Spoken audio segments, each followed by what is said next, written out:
ఏ political party అయినా road show నిర్వహించాలంటే డబ్బులు డిపాజిట్ చేయాల్సిందే.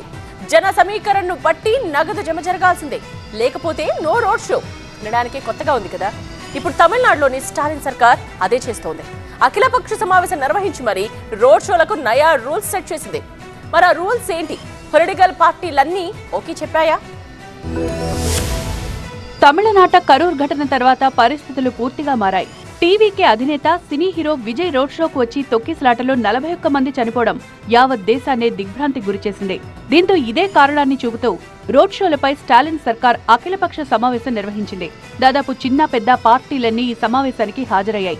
రోడ్ షోల నిర్వహణ, వాటి వల్ల జరిగిన అనర్థాలపై సుదీర్ఘంగా చర్చించాయి. తమిళనాట ఇకపై రోడ్ షో నిర్వహించాలంటే ముందస్తుగా కొంత నగదు డిపాజిట్ చేయాల్సిందే అని అఖిలపక్ష సమావేశంలో చర్చించారు. 5,000 మందితో రోడ్ షో నిర్వహిస్తే ₹1,00,000, 10 నుంచి 20,000 మంది అయితే 3 లక్షలు, 20 నుంచి 50,000 మందితో రోడ్ షో చేస్తే 8 లక్షల రూపాయలు, అలాగే 50,000కు పైగా జనాభాతో రోడ్ షో చేస్తే 20 లక్షలు చెల్లించాల్సిందే అన్నారు. అంతేకాదు, ఇక రోడ్ షోలకు 15 రోజుల ముందే అన్ని అనుమతులు తీసుకోవాల్సిందే అన్నారు.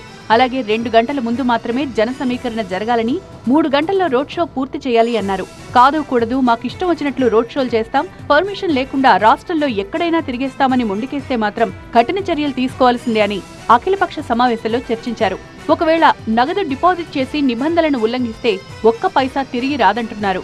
మరి నయా రూల్స్ కి పార్టీలన్నీ మద్దతిచ్చాయా అంటే నో అనే చెప్పాలి. కొత్త రోడ్ షో రూల్స్ ను తమిళనాడులోని చిన్న పార్టీలన్నీ తీవ్రంగా వ్యతిరేకిస్తున్నాయి.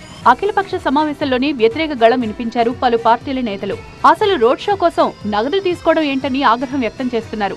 అంత మొత్తంలో నగదు చెల్లించాలంటే తమ వల్ల కాదంటున్నారు చిన్న పార్టీల నేతలు. ఒకవేళ ప్రభుత్వ నిర్ణయాలపై నిరసన తెలియజేయాలంటే 15 రోజుల ముందే పర్మిషన్ ఎలా తీసుకుంటామని ఫైర్ అవుతున్నారు. కరూర్ ఘటనకు కారణం చూపుతూ దేశంలో ఎక్కడా లేని రూల్స్ ని తీసుకొస్తున్నారని మండిపడుతున్నారు. ఇటు కొన్ని పొలిటికల్ పార్టీలు మాత్రం కొత్త రూల్స్ ని సమర్థిస్తున్నాయి.